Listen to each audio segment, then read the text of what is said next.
Hi friends, આજે આપણે વાત કરવાના છીએ તક રેખા. સૌ પ્રથમ તો ધોળકા એજ્યુકેશન સોસાયટી સંચાલિત Shrimati R D Shah arts and Shrimati V D Shah commerce કોલેજના અર્થશાસ્ત્ર વિષયના આ વિડિયો લેક્ચરમાં હું આપ સૌનું સ્વાગત કરું છું. મિત્રો, આ અગાઉ આપણે આ યુનિટમાં તટસ્થ રેખાનો અર્થ, તટસ્થ રેખાના લક્ષણો વગેરેની ચર્ચા કરી હતી. આજે આપણે જે વાત કરવા જઈ રહ્યા છીએ એ મુદ્દાનું નામ છે તક રેખા, જેને આપણે બજેટ રેખા કે પ્રાઇસ લાઇન તરીકે પણ ઓળખીએ છીએ. સૌ પ્રથમ જોઈએ તો તક રેખાનો અર્થ અથવા તો તક રેખાની જે વ્યાખ્યા છે એની વાત કરીશું. ગ્રાહકની ખર્ચવા પાત્ર આવક અને આપેલ બંને વસ્તુની કિંમતના અનુસંધાનમાં ગ્રાહક બંને વસ્તુનું વધુમાં વધુ કેટલું પ્રમાણ ખરીદી શકે તે દર્શાવતા જુદા જુદા સંયોજનોને જોડતી રેખાને તક રેખા કહેવામાં આવે છે. થોડું ઊંડાણપૂર્વક સમજવાનો પ્રયત્ન કરીએ તો ગ્રાહકની ખર્ચવા પાત્ર આવક એટલે અહીંયા એ ધારણા પર આ સિદ્ધાંતની રચના થયેલી છે કે ગ્રાહકની જે આવક છે એ આવક બધી ખર્ચવા પાત્ર છે અને સ્થિર છે. ગ્રાહકની આવકમાં વધારો ઘટાડો થતો નથી અને ગ્રાહકની જેટલી આવક છે એ ખર્ચવા પાત્ર છે. એટલે બીજી રીતે કહીએ તો એવું કહી શકાય કે ગ્રાહક પોતાની આવકમાંથી બચત કરતો નથી અને ગ્રાહકની જે ખર્ચવા પાત્ર આવક છે એ આવક આપેલી બે વસ્તુ, જે બે વસ્તુની વાત આપણે આ સિદ્ધાંતમાં કરીએ છીએ, એક્સ વસ્તુ અને વાય વસ્તુ. એક્સ વસ્તુ તરીકે આપણે કદાચ સફરજનને લઈ શકીએ, વાય વસ્તુ તરીકે ચીકુને લઈ શકીએ. સિદ્ધાંતની સરળ સમજૂતી માટે આપણે એક્સ અને વાય વસ્તુ તરીકે સફરજન અને ચીકુને લઈએ તો બંને વસ્તુની કિંમતના અનુસંધાનમાં, એટલે કે બંને વસ્તુની આપેલી જે કિંમત છે એ કિંમત પણ ચોક્કસ સમય માટે કેવી રહે છે? યથાવત રહે છે અથવા તો સ્થિર રહે છે. ગ્રાહકની ખર્ચવા પાત્ર આવક અને આપેલી બંને વસ્તુની કિંમતના અનુસંધાનમાં, એટલે અહીંયા આપણને બે પરિબળો આપેલા છે, બે ચલ આપેલા છે. એક તો ગ્રાહકની ખર્ચવા પાત્ર આવક અને બંને વસ્તુની કિંમત, આ બે પરિબળો આપેલા છે. એના અનુસંધાનમાં ગ્રાહક વધુમાં વધુ કેટલું પ્રમાણ ખરીદી શકે, એટલે કે કોઈ એક વસ્તુનું વધારે પ્રમાણ ખરીદશે તો બીજી કોઈ એક વસ્તુનું એને ઓછું પ્રમાણ ખરીદવું પડશે. એનું કારણ એ છે કે ગ્રાહકની ખર્ચવા પાત્ર આવક કેવી છે? યથાવત છે, સ્થિર છે. એટલે ગ્રાહક કોઈ એક વસ્તુનું વધારે પ્રમાણ ખરીદવા ઈચ્છશે તો અનિવાર્યપણે તેણે બીજી વસ્તુનું ઓછું પ્રમાણ ખરીદવું પડશે. હવે આ વધુમાં વધુ કેટલું પ્રમાણ ખરીદી શકે એ દર્શાવતા જે જુદા જુદા સંયોજનો છે, ગ્રાહકને જે જુદી જુદી તક મળે છે, એ તક દર્શાવતી રેખા જે ગ્રાહકના બજેટના અનુસંધાનમાં છે. ગ્રાહક એ બજેટની બહાર જઈ શકતો નથી અને ગ્રાહક એના બજેટની અંદર નહીં રહે, એટલે કે ગ્રાહક બચત નહીં કરે. તો આ રીતે ગ્રાહકની ખર્ચવા પાત્ર આવક અને બંને વસ્તુના આપેલી કિંમતના અનુસંધાનમાં ગ્રાહક આ બંને વસ્તુનું વધુમાં વધુ કેટલું પ્રમાણ ખરીદી શકે તે દર્શાવતા જુદા જુદા સંયોજનોને જોડતી જે રેખા છે એ રેખાને તક રેખા અથવા તો બજેટ રેખા અથવા તો કિંમત રેખા તરીકે પણ ઓળખવામાં આવે છે. અહીંયા જોઈએ, આ બાબતને આપણે અનુસૂચિની મદદથી જો સમજવાનો પ્રયત્ન કરીએ તો અનુસૂચિમાં જોઈએ તો પહેલી કોલમમાં આપણે સંયોજનો દર્શાવીશું, બીજી કોલમમાં એક્સ વસ્તુ એટલે કે સફરજનના એકમો દર્શાવીશું જેની કિંમત પ્રતિ નંગ 4 રૂપિયા છે. ત્રીજી કોલમમાં વાય વસ્તુ એટલે કે ચીકુના એકમો દર્શાવશું જેની કિંમત પ્રતિ નંગ 2 રૂપિયા છે. મિત્રો, અહીંયા યાદ રાખવાની બાબત એ છે કે ગ્રાહકની ખર્ચવા પાત્ર આવક જે છે એ આવક 20 રૂપિયા છે. સફરજનની એટલે કે એક્સ વસ્તુની એક નંગની કિંમત 4 રૂપિયા છે અને વાય વસ્તુ એટલે કે ચીકુની એક નંગની કિંમત 2 રૂપિયા છે. હવે આ 20 રૂપિયાની આવક મર્યાદામાં અને આપેલ બંને વસ્તુની કિંમતના અનુસંધાનમાં ગ્રાહક પાસે ખરીદીની કેટલી તકો રહેલી છે એ તકો દર્શાવતી જે રેખા છે એ રેખાને તક રેખા તરીકે ઓળખવામાં આવે છે. પણ એ કેટલી તકો છે એ તકોને આલેખમાં દર્શાવ્યા પહેલા એની અનુસૂચિ મેળવવી પડે. એ કંઈક આ રીતે મેળવી શકાય. સંયોજન 1 એ નામનું જે સંયોજન છે, માની લઈએ કે ગ્રાહક પોતાની 20 રૂપિયાની આવકમાંથી એક પણ સફરજન ખરીદતો નથી, માટે સફરજન પાછળ એનું ખર્ચ 0 છે. અહીંયા ચીકુના એકમો એ મહત્તમ 10 ખરીદી શકે છે, કારણ કે ચીકુની પ્રતિ નંગ 2 રૂપિયા કિંમત છે, એટલે 20 રૂપિયામાંથી ચીકુના એ 10 એકમો ખરીદી શકે છે. આ રહી એની પાસે રહેલી પહેલી તક છે. હવે બીજી તકની વાત કરીએ તો જે સંયોજન બી દર્શાવે છે, જો ગ્રાહક 1 એકમ સફરજન ખરીદે, એટલે સફરજનનું 1 એકમ ખરીદે તો 1 એકમના 4 રૂપિયા લેખે 20 રૂપિયામાંથી 4 રૂપિયા એના ખર્ચાઈ જાય છે. હવે એની પાસે રહ્યા 16 રૂપિયા, તો એ ચીકુના મહત્તમ 8 એકમ ખરીદી શકશે, કારણ કે ચીકુની કિંમત 2 રૂપિયા છે પ્રતિ નંગ. તો સફરજન પાછળ થતું ખર્ચ 4 રૂપિયા અને ચીકુ પાછળ થતું ખર્ચ એ 16 રૂપિયા, કુલ એની ખર્ચવા પાત્ર જે આવક છે 20 રૂપિયા એ આ રીતે ખર્ચી શકે છે. આ છે એની પાસે રહેલી બીજી તક. હવે વાત કરીએ નવું સંયોજન સી, જેને આપણે સી નામ આપીએ છીએ. જો ગ્રાહક એક્સ વસ્તુ એટલે કે સફરજનના 2 એકમ ખરીદે તો એક સફરજનના 4 રૂપિયા તો 2 સફરજનના 8 રૂપિયા એને ખર્ચાઈ જાય છે. 20 રૂપિયામાંથી 8 રૂપિયા ખર્ચાઈ જાય તો એની પાસે રહે છે 12 રૂપિયા. તો 2 રૂપિયાનું એક ચીકુ તો 12 રૂપિયાના એ 6 ચીકુ ખરીદી શકે. એટલે ગ્રાહક સી સંયોજન મુજબ 2 એકમ સફરજન ખરીદી શકે છે અને 6 એકમ ચીકુના ખરીદી શકે છે. આ ત્રીજી શક્યતા હતી. ચોથી શક્યતાની વાત કરીએ તો સંયોજન ડી, જો સફરજનના 3 એકમ ખરીદવામાં આવે તો 1 એકમના 4 રૂપિયા તો 3 એકમના 12 રૂપિયા. 12 રૂપિયા એનો સફરજન પાછળનો ખર્ચ છે.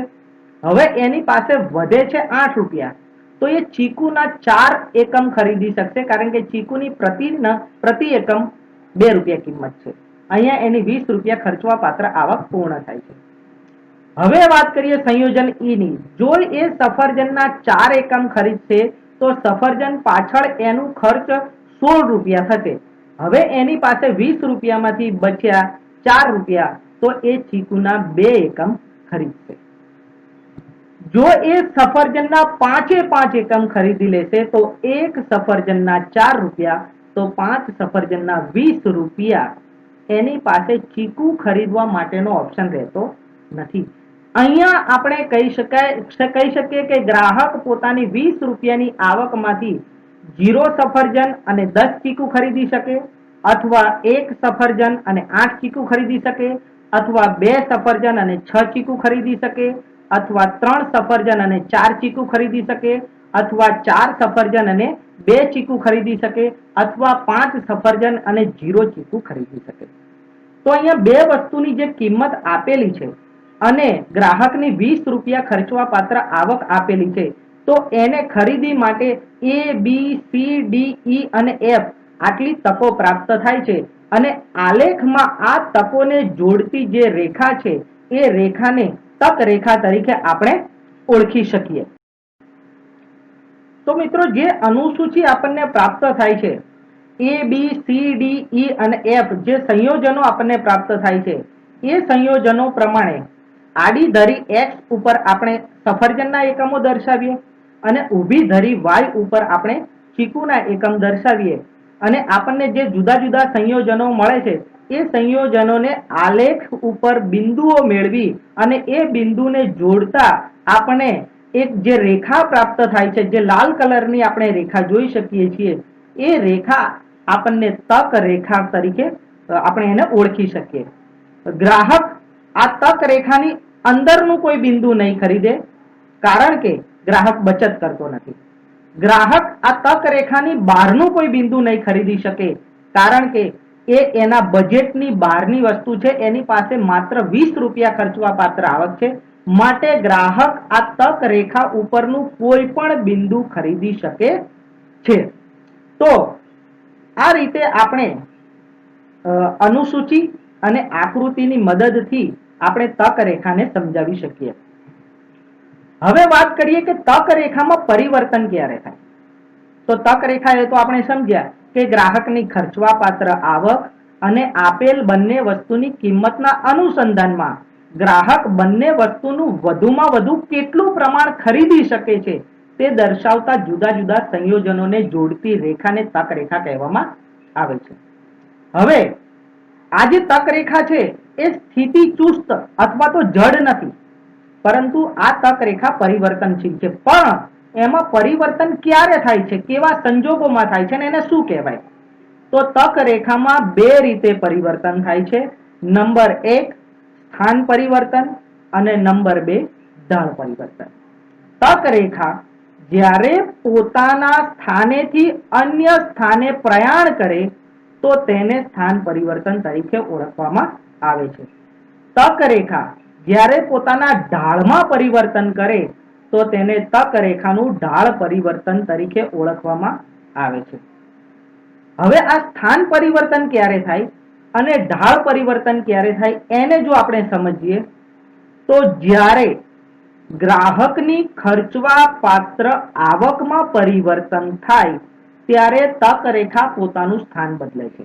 ત્યારે ગ્રાહકની જે ખર્ચવા પાત્ર આવક છે એ આવકમાં પરિવર્તન થાય ત્યારે તક રેખા પોતાનું સ્થાન બદલે છે. માટે સ્થાન પરિવર્તન એ ગ્રાહકની ખર્ચવા પાત્ર આવક પરિવર્તન ઉપર આધારિત છે. હવે વાત કરીએ ઢાળ પરિવર્તન ક્યારે થાય. આપેલ બંને વસ્તુની કિંમતના અનુસંધાનમાં કોઈ એક વસ્તુની કિંમત યથાવત અથવા તો સ્થિર રહે અને અન્ય વસ્તુની કિંમતમાં પરિવર્તન થાય તો તક રેખાના ઢાળમાં પણ પરિવર્તન થાય છે. આપેલ બંને વસ્તુની કિંમત પૈકી કોઈ એક વસ્તુની કિંમત યથાવત રહે અને અન્ય વસ્તુની કિંમતમાં પરિવર્તન થાય તો તક રેખામાં ઢાળ પરિવર્તન થાય છે. આ બંને બાબતોને આપણે થોડી ડિટેલમાં સમજવાનો પ્રયત્ન કરીશું. હવે આપણી જે મૂળ તક રેખા છે એની વાત કરીએ. ગ્રાહકની આવક 20 રૂપિયા છે જે સ્થિર છે. સફરજનના એકમોની કિંમત પ્રતિ એકમ 4 રૂપિયા છે. ચીકુના એકમની પ્રતિ એકમ કિંમત 2 રૂપિયા છે. એક્સ વસ્તુ એટલે કે સફરજન અને વાય વસ્તુ એટલે કે ચીકુ. અહીંયા મહત્તમ ખરીદી કેટલી કરી શકશે ગ્રાહક? 20 રૂપિયાની મર્યાદામાંથી. તો એ સંયોજન મુજબ જો ગ્રાહક સફરજન નથી ખરીદતો તો ગ્રાહક ચીકુના મહત્તમ 10 એકમ ખરીદી શકે છે. અને જો ગ્રાહક ચીકુ નથી ખરીદતો તો 20 રૂપિયામાંથી સફરજનના મહત્તમ એકમ 5 ખરીદી શકે છે. અહીંયા આપણે વાત કરીએ તો જે ચીકુના 10 એકમ અને સફરજનના 5 એકમની જે વાત કરીએ એ બંને સંયોજનોને જોડતા જે રેખા આપણને પ્રાપ્ત થાય છે એ રેખા એ આપણી મૂળ તક રેખા છે. હવે વાત કરીએ કે તક રેખાના સ્થાનમાં પરિવર્તન ક્યારે થાય. તો જો ગ્રાહકની જે આવક છે એ આવક હવે કેટલી થઈ જાય છે? 40 રૂપિયા થઈ જાય છે. આ 40 રૂપિયાની આવક, પહેલા એની આવક 20 રૂપિયા હતી, હવે એની આવક વધીને 40 રૂપિયા થઈ જાય છે.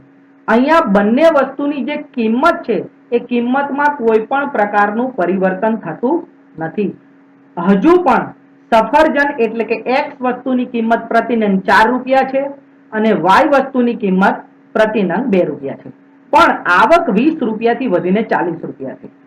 હવે 20 રૂપિયાથી જ્યારે આવક 40 રૂપિયા થાય છે ત્યારે એ સંયોજન મુજબ જો ગ્રાહક સફરજન ન ખરીદવા માંગે તો એ ચીકુના મહત્તમ 20 એકમ ખરીદી શકે છે, 20 નંગ ખરીદી શકે છે. કારણ કે પ્રતિ નંગ ચીકુની કિંમત 2 રૂપિયા છે તો 40 રૂપિયામાંથી એ 20 નંગ ચીકુ ખરીદી શકે છે. તો આ પહેલું સંયોજન. બીજા સંયોજનની વાત કરીએ, બી સંયોજન. જો ગ્રાહક ચીકુ ન ખરીદવા માંગે તો સફરજન મહત્તમ 10 એકમ કે 10 નંગ ખરીદી શકે છે. કારણ કે એની આવક 40 રૂપિયા છે.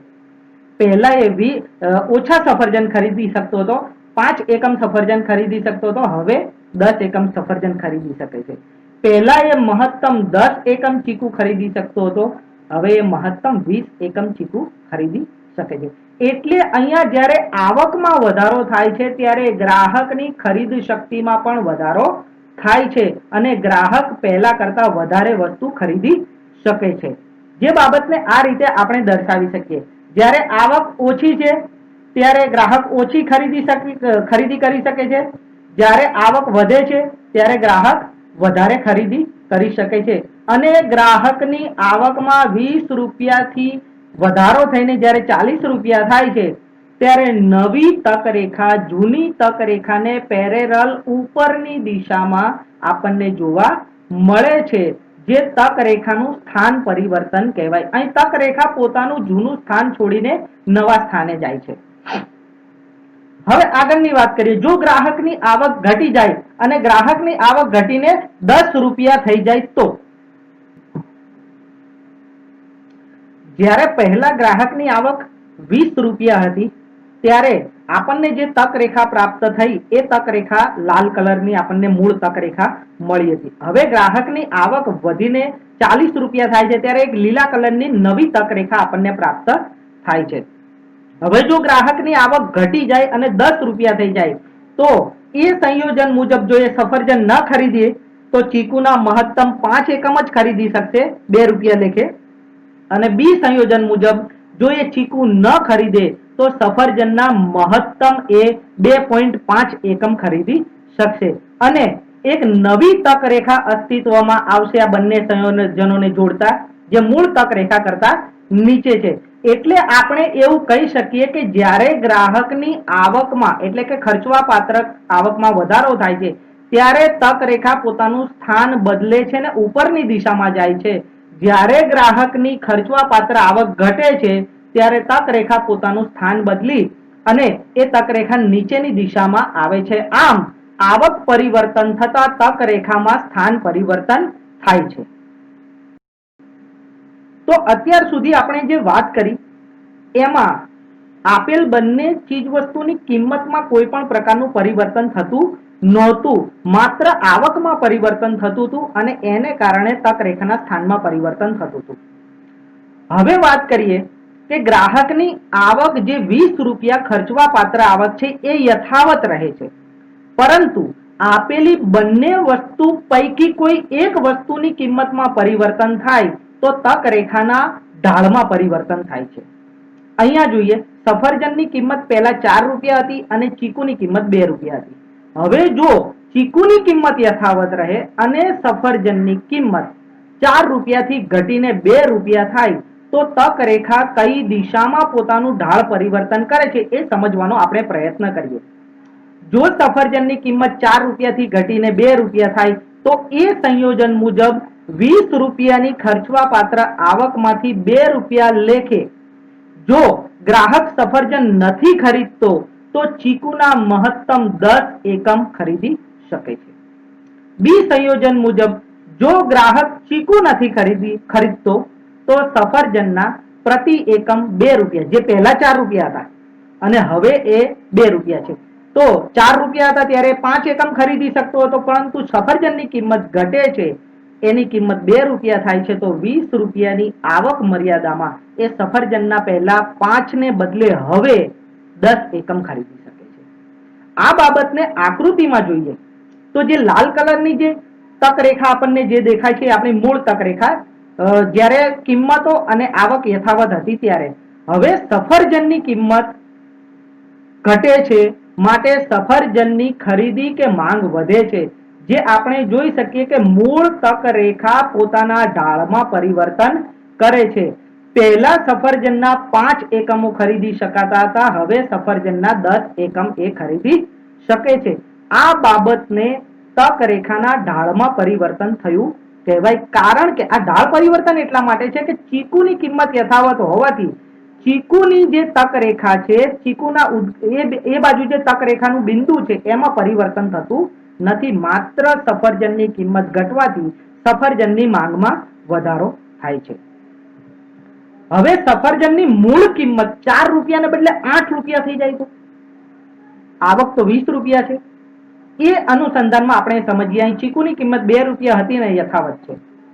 એ સંયોજન મુજબ જો સફરજનના એકમો ન ખરીદે તો ચીકુની કિંમત ન બદલાઈ નથી, માટે ચીકુના 10 એકમ પહેલાની જેમ ખરીદી શકશે. હવે બી સંયોજન મુજબ સફરજનની કિંમત 8 રૂપિયા થઈ ગઈ છે, માટે 20 રૂપિયામાંથી એ માત્ર ને માત્ર 2.5 એકમ જ સફરજનના ખરીદી શકશે અને ચીકુની ખરીદી કરી શકશે નહીં. આ બંને સંયોજનોને જોડતા આપણને જે નવી તકરેખા પ્રાપ્ત થાય છે એ તકરેખા મૂળ તકરેખા કરતા એનો ઢાળ થોડો નીચો જોવા મળે છે. અહીંયા આપણે એમ કહી શકીએ કે સફરજનની કિંમતમાં વધારો થવાને લીધે સફરજનની માંગ અથવા તો સફરજનની ખરીદીમાં ઘટાડો થયો છે. હવે વાત કરીએ કે સફરજનની કિંમત 4 રૂપિયા હતી અને યથાવત છે, પણ ચીકુની કિંમતમાં પરિવર્તન થાય એટલે કે વાય વસ્તુની કિંમતમાં પરિવર્તન થાય તો તકરેખાનો ઢાળ કેવી રીતે પરિવર્તન થાય છે. અહીં 20 રૂપિયાની ખર્ચવા પાત્ર જે આવક છે એ યથાવત છે, સફરજનની કિંમત 4 રૂપિયા છે યથાવત છે, ચીકુની કિંમત પહેલા 2 રૂપિયા હતી. એ વખતે આપણને જે આકૃતિમાં જોતા લાલ કલરની જે તકરેખા છે એ પ્રાપ્ત થતી હતી, પરંતુ હવે અહીં ચીકુની કિંમત 2 રૂપિયાથી ઘટીને 1 રૂપિયા થઈ જાય છે.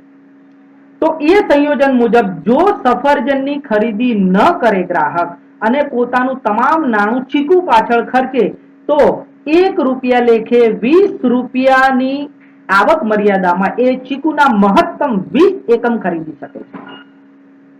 તો અહીંયા એક તક એની પાસે એ છે કે 0 સફરજન અને 20 ચીકુ.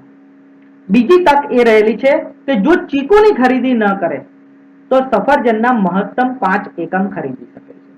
આકૃતિમાં જોઈએ એ અને બી સંયોજનોને આપણે જ્યારે જોડીએ છીએ ત્યારે એક નવી બ્લુ કલરની જે તકરેખા આપણને જોવા મળે છે એ તકરેખા આપણને દર્શાવે છે કે ચીકુની કિંમતમાં ઘટાડો થવાથી પહેલા કરતા ચીકુની માંગમાં કે ખરીદીમાં વધારો થાય છે અને તકરેખા પોતાનો ઢાળ ઉપરની દિશા તરફ બદલે છે. તો આને પણ આપણે તકરેખાના ઢાળમાં પરિવર્તન થયું કહી શકીએ. હવે સફરજનની કિંમત 4 રૂપિયા હતી યથાવત છે, ચીકુની કિંમત 2 રૂપિયાથી વધીને જો 4 રૂપિયા થઈ જાય તો કેવી પરિસ્થિતિનું નિર્માણ થાય તે સમજીએ. અહીં 20 રૂપિયાની ખર્ચવા પાત્ર આવક હતી એ યથાવત છે. જો ગ્રાહક એ સંયોજન મુજબ 0 એકમ સફરજનના ખરીદે તો ચીકુના મહત્તમ 5 એકમ ખરીદી શકે છે. અને સંયોજન બી સંયોજન બી માં જે બી ટાઈપ કરવાની ટાઈપ મિસ્ટેક છે, જે તમે સમજી લેજો કે એનું જે બ્લેન્ક છે એ સંયોજન બી છે. તો સંયોજન બી મુજબ સફરજનના 5 એકમ ખરીદશે મહત્તમ તો 20 રૂપિયા વપરાઈ જશે અને ચીકુના 0 એકમ ખરીદી શકશે. અહીંયા મહત્તમ ખરીદીની 2 તક છે. નંબર 1, એ સંયોજન મુજબ જો સફરજન નહીં ખરીદે તો ચીકુ પ્રતિ નંગ 4 રૂપિયા અને આવક 20 રૂપિયા તો ચીકુના મહત્તમ 5 એકમ ખરીદી શકશે. બી સંયોજન મુજબ જો ચીકુ નહીં ખરીદે તો સફરજનના મહત્તમ 5 એકમ ખરીદી શકશે. આ બાબતને આપણે આકૃતિમાં જોવાનો જો પ્રયત્ન કરીએ તો અહીંયા મૂળ તકરેખા કરતા નીચેનો ઢાળ દર્શાવતી એક નવી તકરેખા આપણને જોવા મળે છે, એટલે કે મૂળ તકરેખા નીચેની તરફ આવે છે.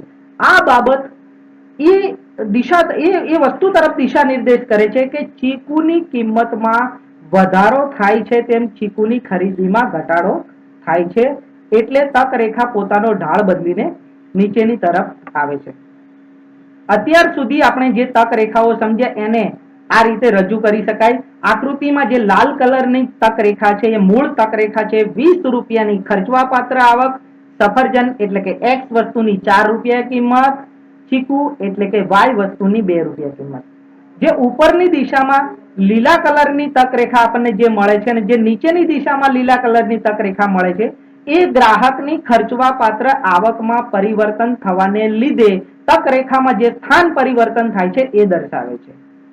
ગુલાબી કલરની જે 2 તકરેખા પિંક કલરની જે દેખાય છે એ એવું દર્શાવે છે કે જો સફરજનની કિંમત ઘટે તો સફરજનની ખરીદી મૂળ ખરીદી કરતા વધે છે અને જો સફરજનની કિંમત વધે તો સફરજનની ખરીદી ઘટે છે. બ્લુ કલરની જે તકરેખા છે એ એવું દર્શાવે છે આપણને કે જો ચીકુની કિંમત ઘટે તો ચીકુની ખરીદીમાં વધારો થાય છે અને જો ચીકુની કિંમતમાં વધારો થાય તો ચીકુની ખરીદીમાં ઘટાડો થાય છે.